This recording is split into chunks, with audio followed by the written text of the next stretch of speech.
ప్రభునామన చేరువచ్చిన మీ అందరికి కూడా మధుబాబు మినిస్ట్రీస్ తరఫున శుభాభివందనాలు. దేవుడు ఆత్మ కనుక మనం ఆరాధించే వాళ్ళం అన్న ఆత్మతోనూ సత్యంతోనూ ఆరాధించుకుందాం. ఇవాళ పాఠ్యాంశం ఏంటంటే కీర్తనలు 39వ అధ్యాయం 7-8 వచనాలు. ప్రభువా, నేను దేని కొరకు కనిపెట్టుకుందును? నిన్నే నేను నమ్ముకొని ఉన్నాను. నా అతిక్రమములన్నిటి నుండి నన్ను విడిపింపుము, నీచులకు నన్ను నిందాస్పదముగా చేయు. మన ప్రతి ఆపత్కాలంలో ఆయన నమ్ముకొని తగిన సహాయకుడు కనుక మన ప్రతి విషయంలో కూడా మన అవసరతలను బట్టి అక్కలను బట్టి ఆయన్నే నమ్ముకోవాలి. ఆయనే సహాయపడేవాడు. ఆయన ఎబినేజర్ అంటే సహాయకుడు అని అర్థం. కాబట్టి ఆయన అన్ని విషయాలు మన సహకారిగా ఉంటాడు. కాబట్టి ఆయన మనం ఏ విషయమైనా మన అవసరాలను బట్టి ఆయన వేడుకోవాల్సిన అవసరం మనకు ఉంది. కీర్తన దీనిలో ఆయన నేను నిన్ను నమ్ముకొని ఉన్నాను. ఈ సందర్భాన్ని బట్టి ఆదికాండం 49వ అధ్యాయంలో చూసినట్లయితే ఆదికాండం 49వ అధ్యాయంలో ఇక్కడ ఒక సందర్భం మనకు కనపడుతుంది. 49వ అధ్యాయం 7-8 వచనాలు.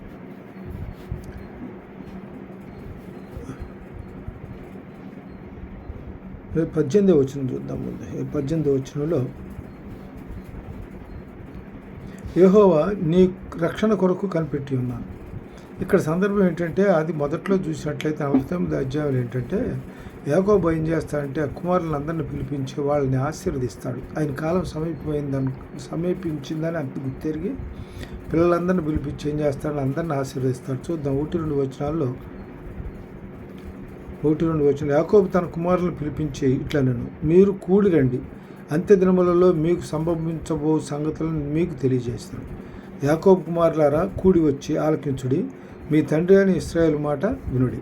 ఇందులోకి ఏం చేస్తాడంటే అందరిని ఆశీర్వదించిన తర్వాత చివరి దశకు వచ్చిన తర్వాత, చివరి దశ కంటే ఎన్నో వచ్చిన చివరి దశకు వచ్చినాక అంటే 28-29 వచనాలు. 28-29 వచనాల్లో ఇవి అన్నీ ఇజ్రాయేలు 12 గోత్రములు వారి తండ్రి వారిని దీవించుచు వారితో చెప్పినది ఇదే, ఎవరి దీవెన చొప్పున వారిని దీవించను. తర్వాత అతడు వారికి ఆజ్ఞాపించుచు నేను నా స్వజనుల వద్దకు చేర్చబడుతున్నాను. అంటే ఆయన అవసాన దశ వచ్చిన తర్వాత యాకోబు ఏం చేస్తాడంటే అవసాన దశ వచ్చిన సమయంలో పిల్లలందరినీ పిలిపించి వాళ్ళు ఆయన దీవించాడు. ఆయన నోట ఏ మాట పలికితే తప్పనిసరిగా జరుగుద్ది. ఇందులో చాలామందిని ఎన్ని రకాలుగా దీవించాడు అనేటువంటి దానికి మనం ఇందులో చూసినట్లయితే 18వ వచనం చూద్దాం.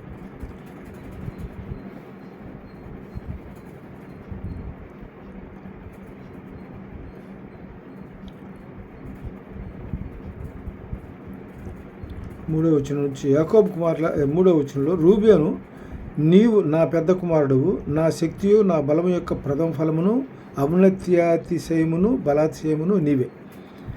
నీళ్ల వలె చంచలుడివై నీవు అతిశయము పొందవు. నీ తండ్రి మంచం మీది కెక్కితివి, దాన్ని అపవిత్రం చేసితివి, అతడు నా మంచం మీదికెక్కెను. 2వ షిమ్యోను ఏం చేస్తాడు? షిమ్యోను, లేవి అనువారు సహోదరులు, వారి ఖడ్గములు బలాత్కారపు ఆయుధములు. అంటే ఆయన ఏదైతే పలుకుతాడో తప్పనిసరిగా వాళ్ళ జీవితాల్లో నెరవేరుతుంది. ఏదైతే తప్పనిసరి దీనిలో ఇక్కడ ఇంకో చివరికి వచ్చినప్పుడు ఇక్కడ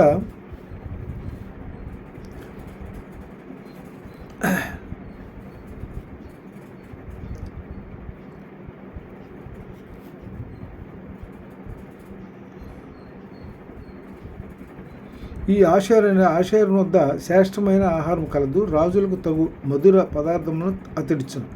ఆషేరు వీళ్ళందరూ కూడా గోత్రికులందరూ కూడా వారి అర్హతలను బట్టి ఆయన యాకోబు ఏం చేస్తారో వాళ్ళు దీవిస్తాడు. దీవించిన తర్వాత చివరికి ఏమంటాడంటే 28-29 వచనాల్లో ఏమంటాడంటే, నేను అవసాన దశ వచ్చింది కాబట్టి నేను పోతాను, కాబట్టి నేను నా స్వజనుల దగ్గరకు చేర్చబడుతున్నాను అని చెప్పి ఏం చేస్తాడంటే వీళ్ళని ఆశీర్వదించి వాళ్ళని ఇచ్చేస్తారనమాట. అక్కడ ఏంటంటే ఈ దీనిలో 28వ వచనంలో ఏం చెబుతాడంటే 28వ వచనంలో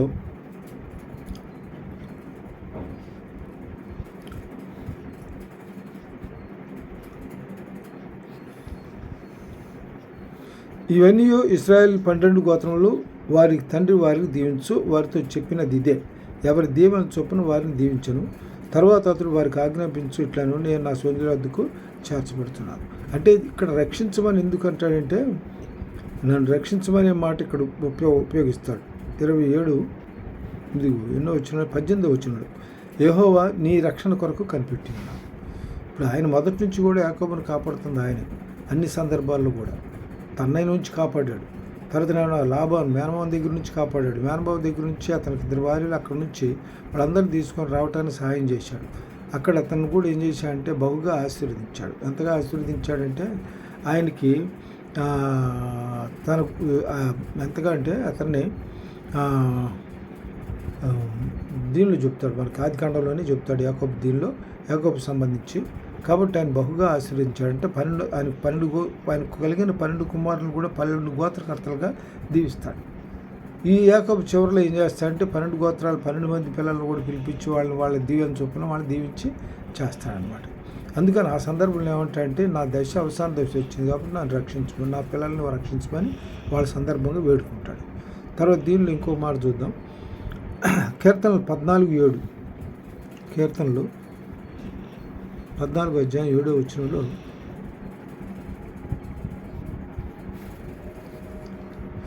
తిరిగి కాదేశు అదే ఆదికాండం కీర్తనలు 14 అధ్యాయం 7వ వచనం.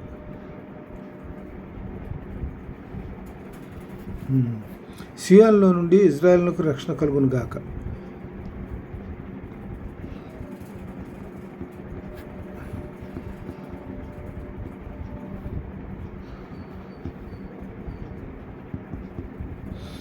దీనిలో 5వ వచనం నుంచి కూడా చూద్దాం. ఎందుకనగా దేవుడు నీతిమంతుల సంతానం పక్షంగా ఉన్నాడు.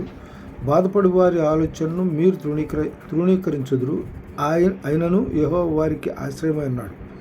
యెహోవాలో నుండి ఇజ్రాయేలును రక్షణ కలుగునుగాక. యెహోవా చెరలోని తన ప్రజలను రప్పించినప్పుడు యాకోబు హర్షించును, ఇశ్రాయేలు సంతోషించును. కాబట్టి ఆయన రక్షణ ఇప్పుడు కూడా మనకు అందుబాటులో ఉంటుంది. ఆయన రక్షణ కలిగిన వారంతా కూడా ఎట్లా అంటే ఆయన యాకోబుని బట్టి హర్షిస్తారు, ఇజ్రాయేల్ని బట్టి సంతోషిస్తారు. ఎందుకంటే దేవుడు వాళ్ళని అంతగా ఆశీర్వదించాడు, దీవించాడు కాబట్టి. తర్వాత దీనిలో ఇంకోటి ఏంటి చూద్దాం. తర్వాత దీనిలో ఇంకోటి కీర్తనలు 51 అధ్యాయం చూద్దాం. కీర్తనలు 51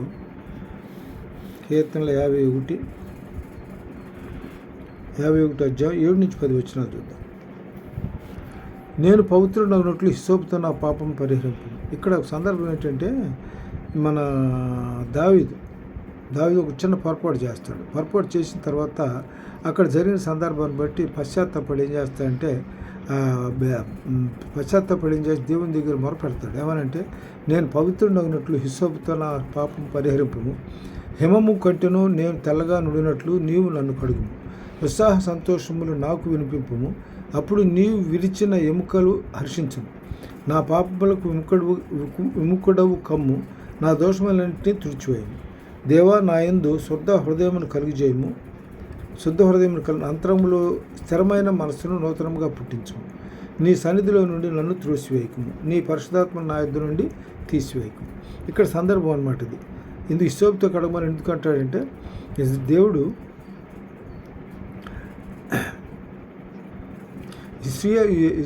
సియోనులో నుండి ఇజ్రాయేలుకు రక్షణ కలిగినట్లుగానే మనం రక్షణ పొందు నిమిత్తం మనం పరిశుద్ధపరచబడాలి ముందుగా. అందుకని ఇక్కడ ఏమని చేసిన తప్పు పశ్చాత్తాపడి పరిశుద్ధపరచబడటం నన్ను రక్షించమని దావీదు భక్తుడు ఏం చేస్తాడంటే దేవునికి మొరపెడతాడు. అది ఏ విధంగా మొరపెడతాడు అనేటువంటిది ఇప్పుడు చదువుకున్నాం మనం. తర్వాత ఇంకోటి ఏంటంటే హెబ్రీయులు రాసిన పత్రిక 7వ అధ్యాయం 13-14 వచనాల్లో 7వ అధ్యాయం 13-14 వచనాల్లో ఏమిటంటే ఎవని గూర్చి సంగతి చెప్పబడినో ఆయన వేరే గోత్రములో పుట్టెను.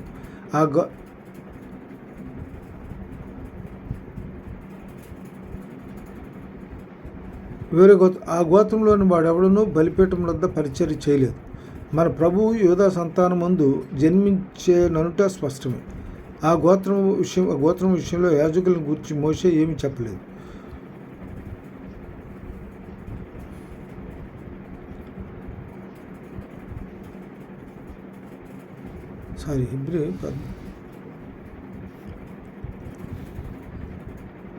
యెషయా 1:18 చూద్దాం. యెషయా 1:18.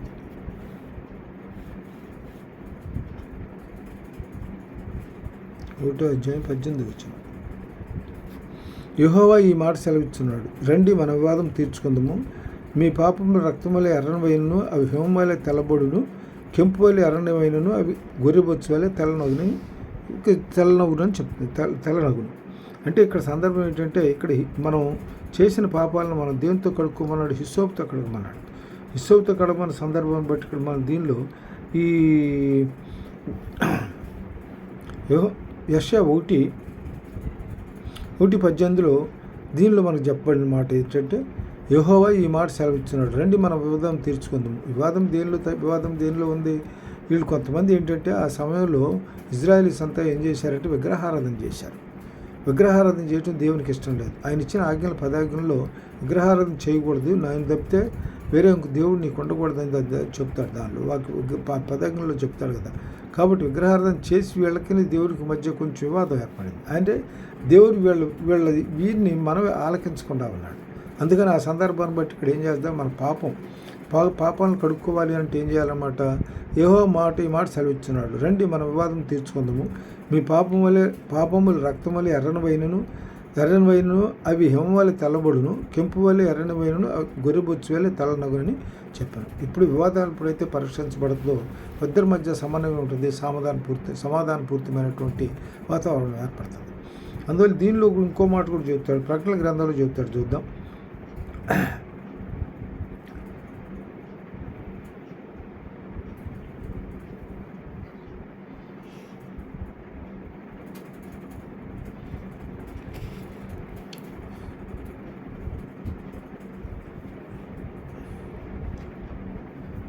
దీనిలో ఇంకో విషయం ఏంటంటే, మళ్ళీ తర్వాత దీనిలో ఇంకో దానికి వెళ్తే దీనిలో మనం నమ్ముకొని దగ్గర సహాయకుడిని చెప్పడానికి ఇంకొక ఉదాహరణ తీసుకుందాం. బైబిల్ నుంచి 2 దినవృత్తాంతాలు 14వ అధ్యాయం 11 నుంచి 15 వచనాలు. 14వ అధ్యాయం 11 నుంచి 15 వచనాల్లో చూస్తే ఇక్కడ మనకి ఎవరు కనపడతారంటే, ఆసా తన దేవుడైన యెహోవాకు మొరపెట్టి, యెహోవా విస్తారమైన సైన్యం చేతులు ఓడిపోకుండా బలములేని వారికి సహాయం చేయుటకు నీ కన్నా ఎవరునూ లేరు. మా దేవా యెహోవా మాకు సహాయం చేయము, నిన్నే నమ్ముకొని ఉన్నాము. నీ నామను బట్టి ఈ సైన్యమును ఎదిరించుటకు బయలుదేరి ఉన్నాము. యెహోవా నీవే మా దేవుడవు, నరమాతులు నీపైన జయమొందనీయకము అని ప్రార్థింపగా, ఇక్కడ ఏం చేస్తారంటే ప్రార్థించినప్పుడు ఇక్కడ ఏం జరుగుతుందంటే, యెహోవా ఆ కుష్యులను ఆసా ఎదుటను యోదావారి ఎదుటను నిలవనీయక వారిని మొత్తినందున వారు పారిపోయారు. ఆసాయును అతనితో కూడా ఉన్నవారును గెరారు వరకు వారిని తరుముగా కుషీయులు మరలా పంక్తులు తీర్చలేక యెహోవా భయం చేతను ఆయన సైన్యపు భయం చేతను పారిపోయారు. ఏదో వారు విశేషమైనటువంటి కొల్ల సొమ్ము పట్టుకోండి. ఇక్కడ దీని సందర్భంలో ఏం జరుగుతుందంటే, ఎందుకు ఇతను భయపడి దేవుని మొరపెట్టుకుంటాడంటే దీనిలో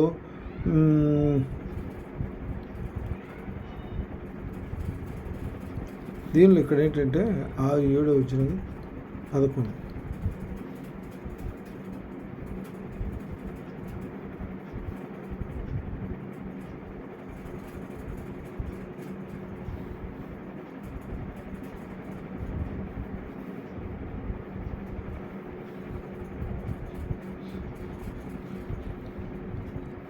ఇక్కడ దీనిలో కొన్ని విషయాలు మనం చూస్తే 1-2 వచనాలను చూద్దాం. ఆసా దేవుడైన యెహోవా దృష్టికి అనుకూలంగాను యథార్థంగాను నడిచిన వాడై అన్ని దేవతల బలిపీఠములను పడగొట్టి ఉన్నత స్థలములను పాడు చేసి ప్రతిమలను పగలగొట్టి దేవతా స్తంభాలను కొట్టివేయించి వారి పితరుల దేవుడైన యెహోవాను ఆశ్రయించుటకు ధర్మశాస్త్రం బట్టి విధిని బట్టి క్రియలు జరిగించుటకును యూదావారికి ఆజ్ఞాపించి ఉన్నత స్థలములను సూర్య దేవతా స్తంభములను యూదావారి పట్టణములన్నింటిలో నుండి తీసివేసి అతని ఏలుబడి ఎందు రాజ్యం నెమ్మదిగా ఉండను. అంటే ఏం చేశాడు, దేవునికి విరోధమైనటువంటి ప్రతిక్రియను కూడా లయపరిచాడు, తీసేశాడు, పూర్వక ధ్వంసం చేసేసాడు. అందువల్ల ఏమైందంటే అతని ఏలుబడిలో ఆశా ఏలుబడింది రాజ్యం ఎట్లా ఉండమంటే నెమ్మదిగా ఉంది. అంటే దేవుని యొక్క రక్షణ దేశం మీద ఉంది, యూదా దేశం మీద ఉంది. ఆ సంవత్సరంలో అతనికి యుద్ధం లేకపోవడం చేత దేశంలో నెమ్మదిగా ఉండను. యెహోవా అతనికి విశ్రాంతి దయచేసి ఉండగా అతడు యూదా దేశమున ప్రాకారము గల పట్టణములను కట్టించెను. అతడు యూదా వారికి ఎలాగూ ప్రకటన చేసెను, మనము దేవుడైన యెహోవాను మనము ఆశ్రయించినందున ఆయన మన చుట్టూను నెమ్మది కలుగజేసి ఉన్నాడు. దేశమందు మనము నిరభ్యంతరముగా తిరగవచ్చును. మనం ఈ పట్టణములను కట్టించి వాటి ప్రాకారములను, గోపురములను, గుమ్మములను, ద్వారబంధములను అమర్చుదుము. కాగా వారు పట్టణములను కట్టి వృద్ధి నొందిరి. ఆ కాలమున యూదా ఇదేం చేస్తాడంటే, ఆ కాలమున డాళ్లను ఈటలను పట్టుకొని 3 లక్షల మంది యూదావారును, కేడెములు ధరించి విల్లు వేయు 2,80,000 మంది బెన్యామీయులను కూడిన సైన్యం ఆశాకుడను. వీరందరూ పరాక్రమశాలురై ఉండేది. అప్పుడు ఏమవుతుందంటే, వీళ్ళ మీదకి కూషీయుడైన జరహు యుద్ధం మీద ప్రకటిస్తాడు. యుద్ధం ప్రకటించినప్పుడు దండెత్తి 1,000 సైన్యం, 300 రథములు, 1,000 సైన్యం. 1,000 సైన్యం అంటే ఎంత? 1,000 లక్షలలో సైన్యం తీసుకొని ఏం చేస్తాడు? 10,000 సైన్యము, అది 300 రథములు, 1,000 సైన్యము, 300 రథములు, 1,000 సైన్యమును 300 రథములను కూర్చుకొని బయలుదేరి మారేష్ వరకు రాగా ఆశా అతన్ని ఎదుర్కొని పోయాను. ఆశ ఎదుర్కొని పోయిన సందర్భంలో ఏం చేస్తాడంటే ఇట్లా ప్రార్థన చేస్తాడు. ఏమని ప్రార్థన చేస్తాడు? ఆశ తన దేవుడైన యెహోవాకు మొరపెట్టాయా, ఇంత సైన్యంతో మా మీదకి వచ్చాడు, ఈయన రథాలు కలిగి సైన్యంతో మా మీదకి వచ్చాడు కనుక, కాబట్టి మీరు తప్పితే నాకు ఇంకా సహాయపడిన వాళ్ళు ఎవరు, అందుకని మిమ్మల్ని నమ్ముకున్నానని చెప్పి ప్రార్థన చేస్తాడు. అదే ఇక్కడ చూద్దాం. ఆశ తన దేవుడైన యెహోవాకు మొరపెట్టి, యెహోవా విస్తారమైన సైన్యం చేతిలో ఓడిపోకుండా బలము లేని వారికి సహాయం చేయుటకు నీకన్నా ఎవరు లేరు. మా దేవా యెహోవా మాకు సహాయం చేయను, నిన్నే నమ్ముకొని ఉన్నాము. నీ నామను బట్టి ఈ సైన్యములు ఎదిరించడానికి బయలుదేరి ఉన్నాము. యెహోవా నీవే మా దేవుడు, నరమాతులు నీ పైన జయములందరికీ నీయమని ప్రార్థన చేశాడు. ఆ సందర్భంలో వీళ్ళు ఏం చేస్తారంటే, వాళ్ళ దేవుడు ఏం చేస్తాడంటే మొత్తుతాడు. యెహోవా కూషీయులను ఆశాయుదుటను ఏదోవారి ఎదుటను నిలవనీయక వారిని మొత్తినందున వారు పారిపోయారు. అందుకని ఆశాయు అతనితో కూడిన వారును గెరారునకు వారిని తరుముగా కూషీయులను మరలా పంక్తులుగా తీర్చలేకపోయారు.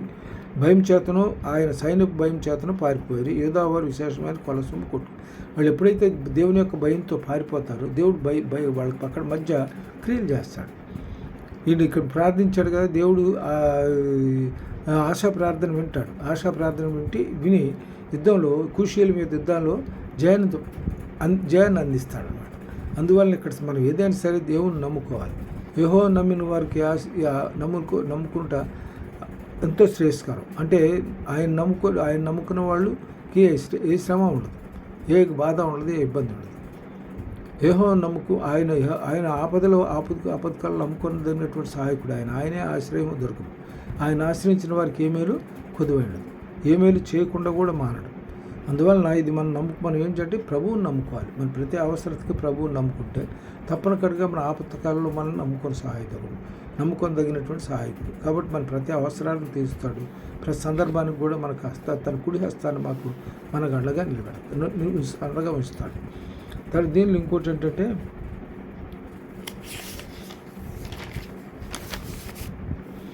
శామ్యూలు, దీనిలో ఇంకోటో శామ్యూల్లో కూడా చూద్దాం.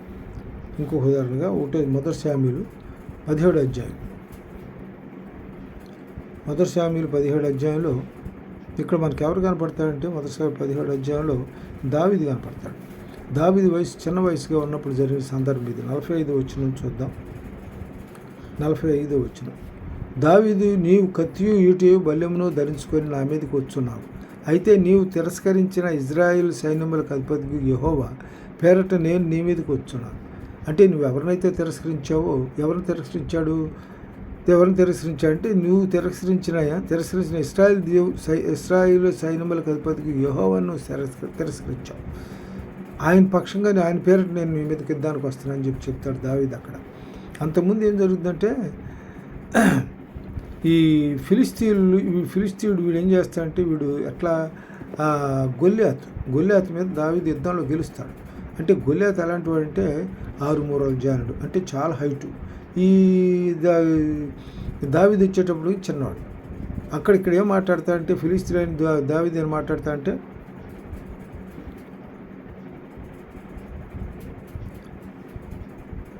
ఈ గొల్యాతు ఏం చేస్తాడంటే, డాలు మోయివాడు తన ముందు నడువుగా ఫిలిస్తీయుడు బయలుదేరి దావీదు దగ్గరకు వచ్చి చుట్టూ పారదూచి దావీదును కనుగొని అతడు బాలుడై ఎర్రటి వాడును రూపసీయునై ఉండేట్టు చూసి అతను తృణీకరించాడు.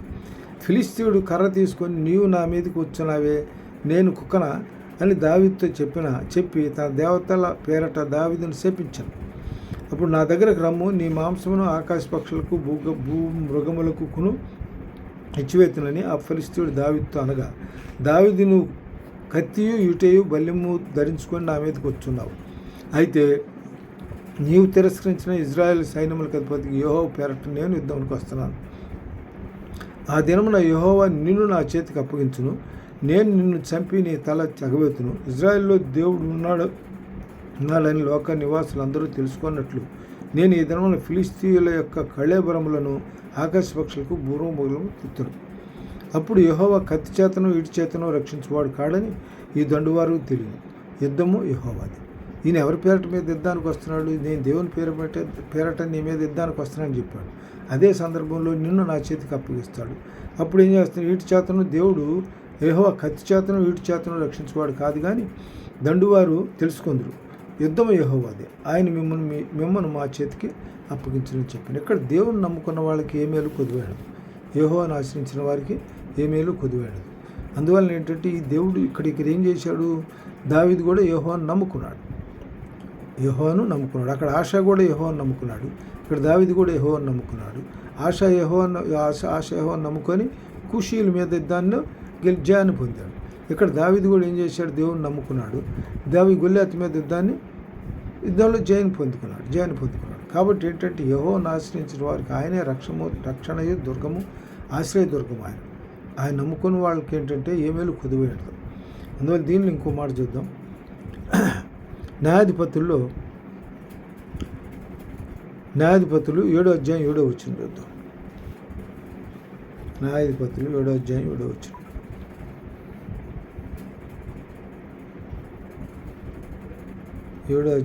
వచనం. ఇక్కడ ఒక సందర్భం ఇక్కడ మనకు ఎవరు కనపడతాడంటే ఈ గిద్యోను కనపడతాడు. అప్పుడు యెహోవా గతికిన 300 మనుషుల ద్వారా మిమ్మల్ని రక్షించదును, మిద్యానీయులను నీ చేతికి అప్పగించదును, జనులందరూ తమ తమ చోట్లకు వెళ్ళవచ్చునని గిద్యోనుతో సెలవిచ్చాను. ప్రజల ఆహారం. ఇందులో ఇక్కడ సందర్భం ఏంటంటే, ఇప్పుడు గిద్యోను ఏం చేస్తాడంటే మిద్యానీయుల మీదకి 300 మందితోనే యుద్ధానికి వెళ్తాడు. ఆయన దగ్గర ఉన్న సైన్యాన్ని మొత్తాన్ని ఒక మాట చెబుతాడు. ప్రజలు ఆహారమును బోరను పట్టుకొనగా అతడు ప్రజలందరినీ తమ గుడారంలోకి నంపాను. కానీ 300 మందిని నిలుపుకొని తన దగ్గర ఉన్న సైన్యాన్ని మొత్తాన్ని కూడా ఏం చేశాడంటే వాళ్ళ ఆహారమును బోరను పట్టుకొనగా అతడు ప్రజలందరినీ తన గుడారములకు వెళ్ళమని పంపించేశాడు. ఇక తన దగ్గర ఏం చేశాడు? 300 మందిని నిలుపుకున్నాడు. మిద్యానుల దండులో లోయలో అతను దిగువగా నూనె. మిద్యానులు దండు లోయలో ఉన్నారు దిగువగా, వీళ్ళేం పై భాగాన ఉన్నారు. అప్పుడు ఆ రాత్రి యెహోవాతో ఇట్లను, నీవు లేచి దండు మీదికి పొమ్ము, నీ చేతికి దాన్ని అప్పగించదను. పోవుటకు నువ్వు భయమైన ఎడల నీ పనివాడైన పూరాతో కూడా దండుకు దిగిపోము. పురాతో కూడా దండుకు దిగిపోము. వారు చెప్పుకొంచున్న దాన్ని వినిన తర్వాత నీవు దండులోనికి దిగిపోవుటకు నీ చేతులు బలపరచబడినని చెప్పగా అతను అతని పనివాడునైన పురాయును ఆ దండులో ఉన్న సన్నద్ధుల దగ్గర పోయి అక్కడ ఏం చేస్తాడు? దండులో ఉన్న సన్నద్ధులకు ఒక కలగంటారు. ఆ కలగనప్పుడు ఏం కలగంట అంటే మిద్యానీయులు అమలేకులు తూర్పు వారును లెక్కకు మిడతల వలె ఆ మైదానం పరుండి ఉండి వారు ఒంటెల సముద్ర తీరం నందు ఇసుక రేణువుల వలె లెక్కలేని వారైగా ఉండారు. మిద్యానీయులు బాగా పూర్తిగా వచ్చున్నారు వీళ్ళ మీద యుద్ధానికి. వచ్చినప్పుడు అక్కడ ఏం చేస్తాడంటే గిద్యోను వచ్చినప్పుడు ఒకడు తను కన్ను కలను తన చెలికానికి వివరించున్నాడు. మిద్యానీయులు కాదు, మన గిద్యోను తోడుకు తీసుకుని వెళ్తున్నటువంటి వాళ్ళ సైనికుల్లో ఒకడు ఏం చేస్తాడంటే కలకంటాడు. ఆ కళలో ఏం చేస్తాడు? తన చిలకానికి వివరించున్నాడు. ఎట్లనగా నేను ఒక కలగంటిని, అదేమనగా 50 రొట్టె ఒకటి మిద్యానీయుల దండులోనికి దొరికి ఒక గుడారమునకు వచ్చి దాన్ని పడగొట్టి దాన్ని తలక్రిందులు చేసినప్పుడు ఆ గుడారం పడిపోయానని చెప్పాడు. అంటే ఇక్కడ సందర్భం ఏంటంటే 50 రొట్టె అంటే ఎవరంటే గిద్యోను. 50 రొట్టె ఎవరు? గిద్యోను సమూహం ఏం చేస్తుందంటే వాళ్ళ దండు మీదకి వెళ్తుంది. ఎవరు? మిద్యానీయుల దండు మీదకి వెళ్ళినప్పుడు అది అంటే దాన్ని ఎట్లా ఉదాహరణ చెప్తారంటే అదేమనగా ఒక 50 రొట్టె ఒకటి మిద్యానీయుల దండులోనికి దొరికి ఒక గుడారమునకు వచ్చి దాన్ని పడగొట్టి తలక్రిందులు చేసినప్పుడు ఆ గుడారం పడిపోయాని చెప్పాడు. అంటే వీళ్ళంతా పోయి దండు మీద పోయి పడిపోతున్నట్టు, దండుని ఏమన్నా భయపడి పారిపోతున్నట్లే కళ్ళ భావం చెప్పండి. అదేవిధంగా తర్వాత జరుగుతుంది. అందుకు వాని చెలికాడు ఇది ఇశ్రాయేలుడైన యావాష్ కుమారుడు గిద్యోను ఖడ్గమే, అది వేరే ఏం కాదు. గిద్యోనుడి యావాష్ ఖడ్గమే, అది మరేమి కాదు. దేవుడు మిద్యానీయులను ఈ దండతను అతని చేతికి దండంతటను అతని చేతికి అప్పగించబోతున్నాడు. దానిలో ఉత్తరం ఇచ్చాడు. ఈయన కల భావం ఏంటంటే ఇది. అందుకు వాని చెలికాడు ఇది ఇజ్రాయేలుడైన యావాష్ కుమారుడు గిద్యోను ఖడ్గమే కానీ, అంటే యావల్ రొట్టె ఖడ్గంతో పోల్చాడు. ఖడ్గమే కానీ మరేమీ కాదు. దేవుడు మిద్యానీయులను ఈ దండంతటను అతని చేతికి అప్పగించబోతున్నాడని ఉత్తరం ఇచ్చాడు. ఆ కళల భావం ఏంటంటే దేవుడు ఇతను చెప్పలేదు పోయి దండు తెల్లమని, దండుని తీసుకుని వెళ్ళమంటే. అందులో దండు చాలామంది ఉన్నారు, ఇతని సైన్యం కూడా. అందరిని కూడా వేరే విధాలుగా బయటకు పంపించేస్తాడు. చివరిలో కొంతమందిని పంపించి 300 మందినే తీసుకొని యుద్ధానికి బయలుదేరతాడు. ఆ సందర్భంగా ఏమవుతుందన్నమాట, ఈ దండులో ఉన్నటువంటి ఒకటి కలగంటాడు. ఆ కళ భావం ఏంటంటే వాళ్ళు ఈ గిద్యోను తప్పనిసరిగా వాళ్ళ మీద గెలుస్తాడనేటువంటి దాని కలభావం. కాబట్టి గిద్యోను అంటే ఒక ఖడ్గమే.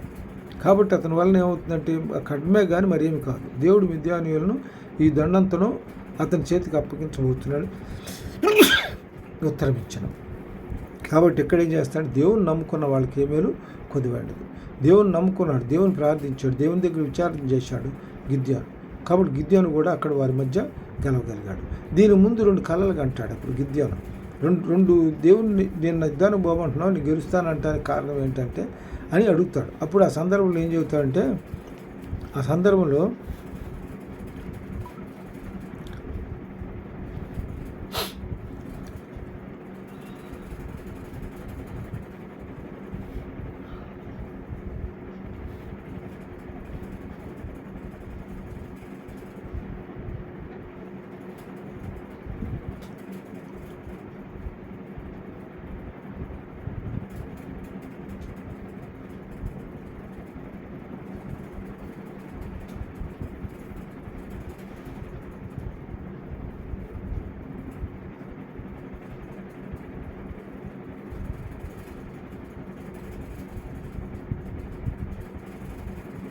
అది ఇక్కడ ఏం చేస్తాడంటే, అందుకు అతడు నేను మిద్యానీయుల మీద నేను గెలుస్తాననే దానికి నాకు ఒక నమ్మకం కావాలని చెప్పని అడుగుతాడు. దేవుడిని డైరెక్ట్గా అడుగుతాడు. అక్కడ ఏమంటాడు, అందుకు అతడు నా ఎడల నీకు కటాక్షం కలిగిన ఎడల నాతో మాట్లాడుతున్న వాడవు నీవే అని నేను తెలుసుకున్నట్లు ఒక సూచన కనపరచమని అడుగుతాడు.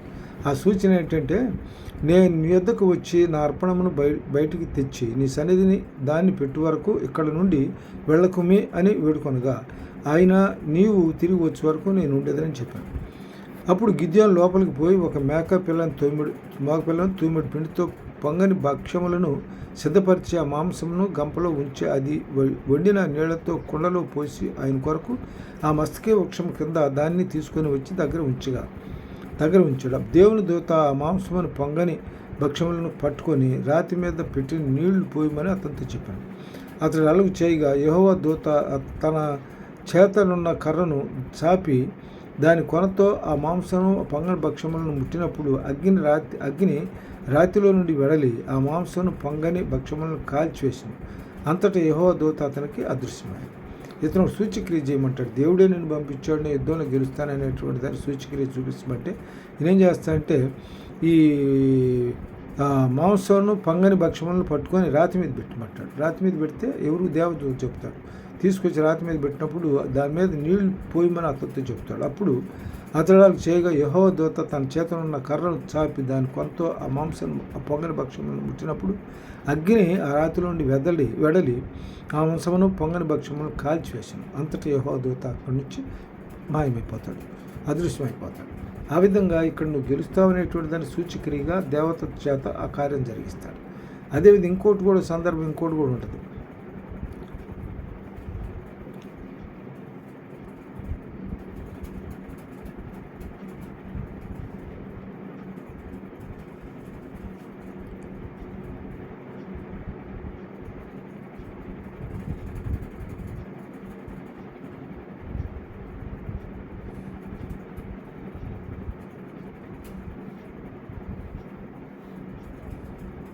ఇంకో సూచన క్రియ ఏం చేస్తాడంటే దేవుడు, నేను కళ్ళమును గొర్రెబొచ్చు ఉంచిన తర్వాత నేల అంతయు ఆరి ఉండగా ఆ గొర్రెబొచ్చు మీద మాత్రమే మంచుపడు నెడల నీవు సెలవిచ్చినట్లు ఇజ్రాయెల్ నా మూలముగా రక్షించదవని నేను నిశ్చయముగా నమ్ముకుందినని దేవునితో అన్నాడు. ఏం చేయమన్నాడు? నేను కళ్ళమున గొర్రెబొచ్చు ఉంచిన తర్వాత నేల అంతయు ఆరి ఉండగా గొర్రెబొచ్చు మీదనే మాత్రం మంచు పడాలి. ఇప్పుడు గొర్రెబొచ్చు మీద మంచు పడాలి, నేల పొడిగా ఉండాలి. అంటే ఏంటి? ఏదైనా వస్తువు మీద నీళ్లు పడినాయి అనుకో, నీళ్లు కింద దిగుతాయి, నేల కూడా తడుస్తుంది కదా, అట్లా జరగకూడదు. అలా చేయమన్నమాట. గిద్యోను దేవుని అడుగుతాడు, అదే చెప్తాడు ఇక్కడ. కళ్ళమున గొర్రెబొచ్చు ఉంచిన తర్వాత నేల అంతయు ఆరి ఉండగా గొర్రెబొచ్చు మీద మాత్రమే మంచు పడు నెడల నీవు సెలవిచ్చినట్లు ఇజ్రాయెల్ను నా మూలంగా రక్షించదవని నేను నిశ్చయించుకుందని దేవునితో అన్నాడు. మళ్ళీ రెండోసారి ఇంకో మాట కూడా చెబుతాడు. ఇంకో మాట ఏం చెబుతాడంటే, పొద్దుటనే లేచి అలాగనే జరిగింది. అతడు పొద్దుట లేచి ఆ బొచ్చును పిడిచి నీళ్ళతో పాత్ర నిండు వరకు ఆ బొచ్చు నుండి మంచు పిండాను. అప్పుడు గిద్యోను, నీ కోపం నా మీద ఉండనీయకము, ఇంకొక మారే ఆ బొచ్చు చేత శోధింప సెలవిము. నేల అంతటి మీదనూ మంచుపడి ఉండగా బొచ్చు మాత్రమే పొడిగా ఉండనివ్వమని చెప్పాడు. ఒకసారి ఏమన్నా బొచ్చు మాత్రం తడిగా ఉండాలి, దాని కింద ఉన్న నేల తడకూడదు. తర్వాత రెండోసారి అది అట్లా జరుగుద్ది, బొచ్చు మీద ఉన్నటువంటి మంచు నీళ్ళని పిండుకుంటాడు. రెండోసారి మళ్ళీ ఏమంటాడంటే, బొచ్చు తడకూడదు, దాని గొర్రె బొచ్చు తడకూడదు, నేల మాత్రం తడిసి ఉండాలి. కాబట్టి 2 క్రియలు చేస్తాడు. అది చేస్తే నేను నమ్ముతానంటే వాళ్ళ మీద ఇజ్రాయెల్ రక్షించడానికి నాకు ఆ శక్తి గలవాడవై నా సహాయకుడుగా ఉంటావని నమ్ముతాడు. దేవుడు 2 క్రియలు చేస్తాడు, అంతకుముందు ఇంకో క్రియ చేస్తాడు. కాబట్టి ఇక్కడ ఏంటంటే అప్పుడు గిద్యోను నమ్ముతాడు. వారి మీదకి యుద్ధానికి పోయి యుద్ధాల్లో ఈ మిద్యానీయుల నుంచి ఇజ్రాయెల్ నుంచి కాపాడతాడు. ఇక్కడ 2 సూచక్రియలు దేవుడు చేసి చూపిస్తాడు. తప్పనిసరిగా నువ్వు విజయాన్ని పొందుతావు అనే దానికి ఉదాహరణగా.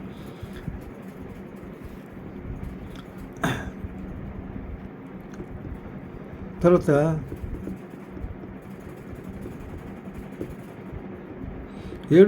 న్యాయాధిపతులు 7 ఏళ్ళు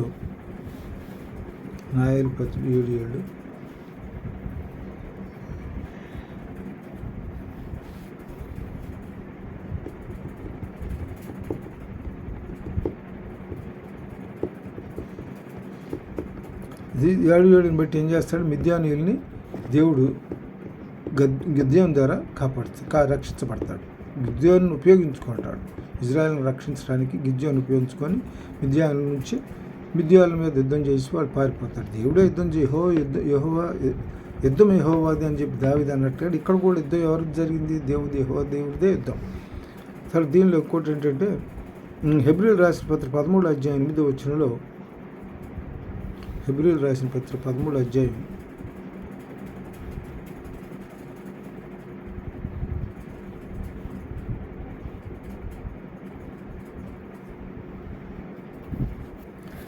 యేసుక్రీస్తు నిన్న నేడు ఒకటే రీతిగా ఉన్నవాడు. ఆయన యుగములకు ఒకటే రీతిగా ఉన్నాడు.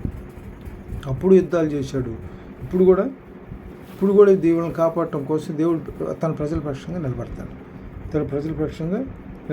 నిలబడుతాడు. తర్వాత దీనిలో ప్రకటన 22:13 కూడా అదే చెబుతాడు. ప్రకటన 22:13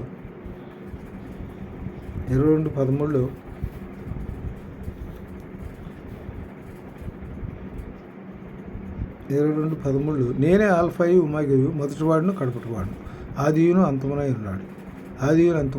ఇక్కడ ఏంటంటే అప్పుడు నాడు ఆయనే ఇజ్రాయెల్ ప్రజలకి అండగా ఉన్నాడు. ఇప్పుడు నేడు కూడా ఇజ్రాయెల్ ప్రజలకి అండగా ఉంటున్నాడు. ఆయన ఇప్పుడు కూడా ఈ సమయంలో కూడా ఇజ్రాయెల్ ప్రజల్ని నిన్ను విడవను ఎడబాయని చెప్తాడు. యెహోవాను కాపాడు కొనుక్కున్నాడు దిరపడు కూడా దీనిలో యెహోషువ 1వ అధ్యాయంలో చెప్తాడు. యెహోషువ 1వ అధ్యాయంలో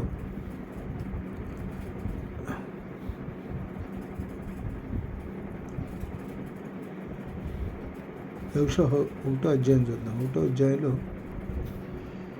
8వ వచనంలో, 6వ వచనంలో, నిన్ను విడువను నిన్ను ఎడబాయను, ఇబ్బరము కలిగి ధైర్యంగా ఉండడము, వారికి ఇచ్చేదాన్ని నేను వారి పితరులతో ప్రమాణం చేసిన ఈ దేశం నిశ్చయముగా నీవు నీ ప్రజలు స్వాధీనం చేసేది. నీవు నిబ్బరము కలిగి జాగ్రత్తపడి బహుధైర్యముగా నుండి నా సేవకుడైన మోషే నీకు ఆజ్ఞాపించే ధర్మశాస్త్రం అంతటి చొప్పున చేయవలను. నువ్వు నడుచు ప్రతి మార్గమున చక్కగా ప్రవర్తించినట్లు నీవు దాని నుండి కుడికి కానీ ఎడమ కానీ తొలగకూడదు. ఈ ధర్మశాస్త్రంను ఈ 9వ వచనంలో నేను నీకు ఆజ్ఞాపించున్నాను కదా, నిబ్బరం కలిగి ధైర్యంగా ఉండము, దిగులు పడకము, జడియకము, నీవు నడుచు మార్గం అంతట్లో దేవుడైన యెహోవా నీకు తోడుగా ఉండదు. ఇక్కడ సందర్భం ఏంటంటే, మోషేకి దేవుడిస్తే వాగ్దానం చేసిన దేశానికి మోషేకి అవకాశం లేకుండా పోయింది.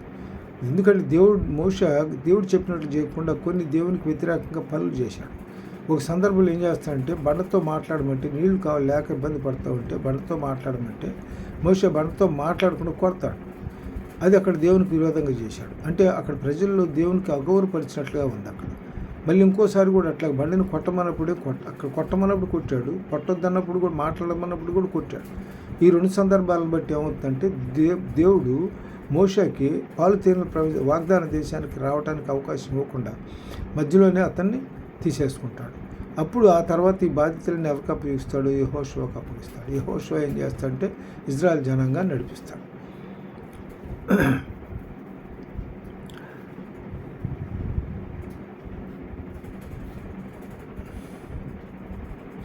కీర్తనలో 5వ అధ్యాయం 2 నుంచి 6 వచనాలు చూద్దాం.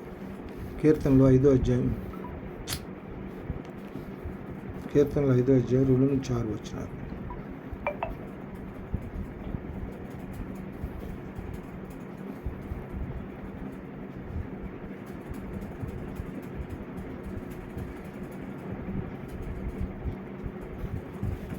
కీర్తనలో 5వ అధ్యాయం 2 నుంచి 6 వచనాలు.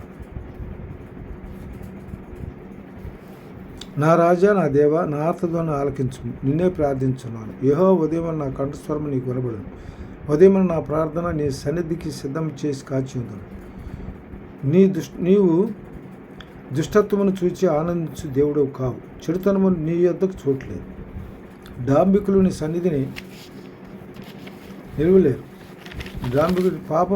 డాంబికుని సన్నిధిని నిలువలేరు.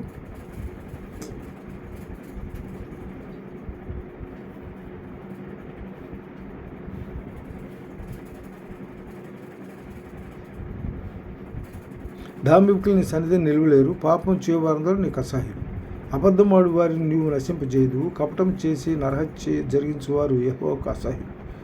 నేనైతే నీ కృపాతిశయమును బట్టి నీ మందిరంలో ప్రవేశించదును. నీ ఎడల భయభక్తులు కలిగి నీ పరిశుద్ధాలయం దిక్కు చూచి నమస్కరించదు. కాబట్టి ఇక్కడ దీనిని బట్టి ఏంటంటే మనకేం తెలిసింది ఏంటంటే, దేవుని ఆశ్రయించిన వారికి ఏమేలు అది. అందుకని ఇక్కడ అది కూడా ఏం చేస్తాడు, ప్రతి అవసరతకి ముందుగా దేవుని ప్రార్థన చేస్తాడు. ముందుగా దేవుడు దావీదు జీవితంలో ఆయన ఏం చేశాడంటే ముమ్మారు ప్రార్థన చేసేవాడు. రోజుకు 3 సార్లు. రోజుకు 3 ప్రార్థన. మనకు అవసరం ఏదైనా ఉందనుకో, సంతోషం వస్తేనేమన్నా సంతోషంగా ఉన్నప్పుడు ప్రార్థన చేయాలి, దుఃఖం వచ్చినప్పుడు ఏమన్నా స్తుతికీర్తనలు పాడాలి. కాబట్టి అందువల్ల ఏంటంటే మనం ఏదైనా ఏ అవసరతను బట్టి అయినా మనం ఏం చేయవచ్చు అంటే దేవునికి మన అవసరతను తెలియజేసుకోవాలి. మనం అడిగిన దానికంటే ఊహించే దానికంటే కూడా అత్యధికంగా చేయగలిగినటువంటి శక్తివంతుడైన దేవుడు ఆయన. దీనిలో 1వ సామెలు ఇది శక్తివంతుడైన దేవుడు. దీనిలో మన కార్యసాధకమైన శక్తి చొప్పున మనం అడిగిన దానికంటే ఊహించిన దానికంటూ కూడా అత్యంత ఇచ్చేటువంటి శక్తి. కార్యసాధకమైన శక్తి అంటే ఏంటి? ఎఫెసీయుల రాసిన పత్రిక 3వ అధ్యాయం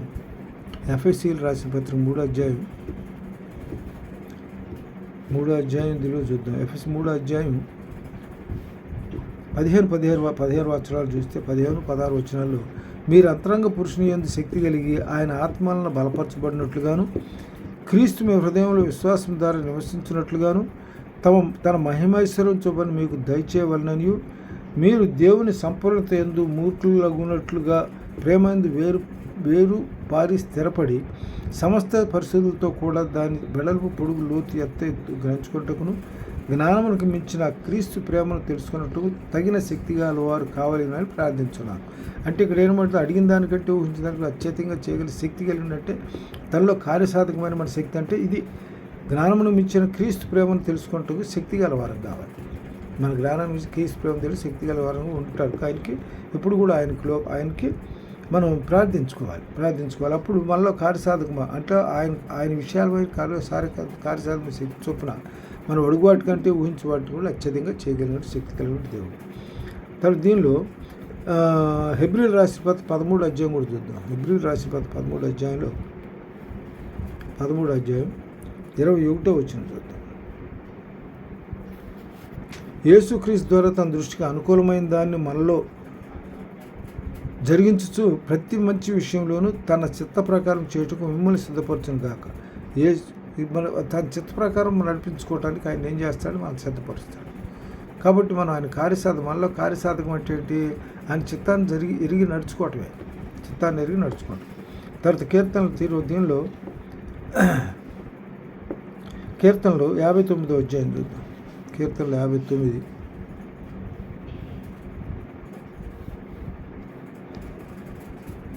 కీర్తనలు 59 అధ్యాయంలో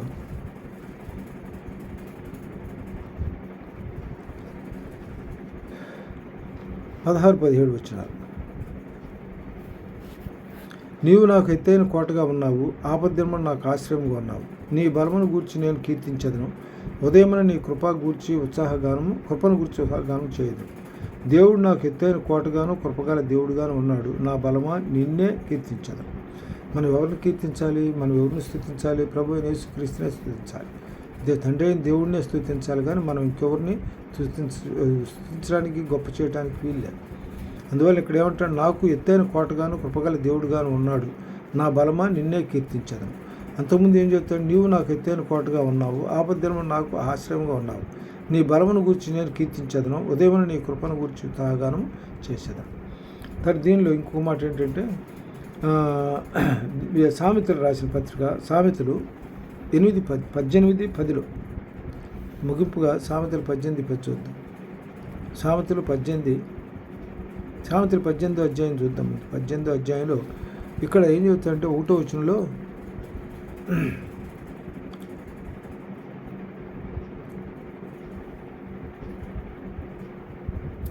కీర్తనలు 18 అధ్యాయం కీర్తనలు 18 అధ్యాయంలో 1-2 వచనాలు. యెహోవా నా బలమా, నేను నిన్ను ప్రేమించున్నాను. యెహోవా నా శైలము, నా కోట, నన్ను రక్షించువాడు, నా కేడు, నా రక్షణ శృంగము, నా ఉన్నత దుర్గము, నా దేవుడు, నేను ఆశ్రయించిన నా దుర్గము. కీర్తనీయుడైన యెహోవాకు నేను మొరపెట్టగా ఆయన శత్రువుల చేతి నుండి నన్ను రక్షించాను. అందుకని ఇక్కడ 18-10 ఏం చెబుతారంటే 18-10 వచనంలో చూద్దాం. దీనిలోనే 18-10 వచనంలో సామెతలు 18 అధ్యాయం 10వ వచనంలో యెహోవా నా బలము, నా యెహోవా నామము బలమైన దుర్గము, నీతిమంతులు అందులోని పరిగెత్తి సురక్షితంగా ఉండరు. కాబట్టి యెహోవా నామం ఎలాంటిది? బలమైన దుర్గం. నీతిమంతులు అందులో ప్రవేశించి సురక్షితంగా ఉంటాడు. ఈ కొద్ది వాక్యం దేవుడు దాని వెనుకలో దీవించను గాక. చిన్న ప్రార్థన చేసుకుని ముగించుకున్నాం. మమ్మల్ని మిక్కులుగా ప్రేమించిన ప్రియ పరలోకమున్న మా తండ్రి, జీవము గల నాయన, మహిమ తండ్రి, అన్ని విషయాలకు ఆధారభూతమైన గొప్ప తండ్రి, పాదం చదువుచున్న నాయన, యెహోవాను ఆశ్రయించిన వారికి ఏ మేలు కొద్దివేలు దాన్ని సెలవిచ్చారు. యెహోవాను నమ్ముకున్న వారికి ఏ కొద్దివ లేదని బట్టి సెలవిచ్చారు. యెహోవాను నమ్ముకున్న గురించి సందర్భాన్ని బట్టి నమ్ముకున్న గురించి వాక్యం ప్రస్తావించబడగా దాన్ని వినువారు ఆత్మీయ బలపరచబడినట్లుగాను, తర్వాత వాక్యాన్ని నమ్ముకొని మీ అందు విశ్వాసం కలిగి జీవించగలిగినట్లుగా సమస్తం కుటుంబాల్లో మేలు జరిగించి మీరే మహిమ పొందమని కొద్ది విన్నపాలు మా ప్రభువు ప్రియకుమారుడైన యేసు పరిశుద్ధ నామములో వేడుకుంటున్నాం తండ్రి. ఆమేన్.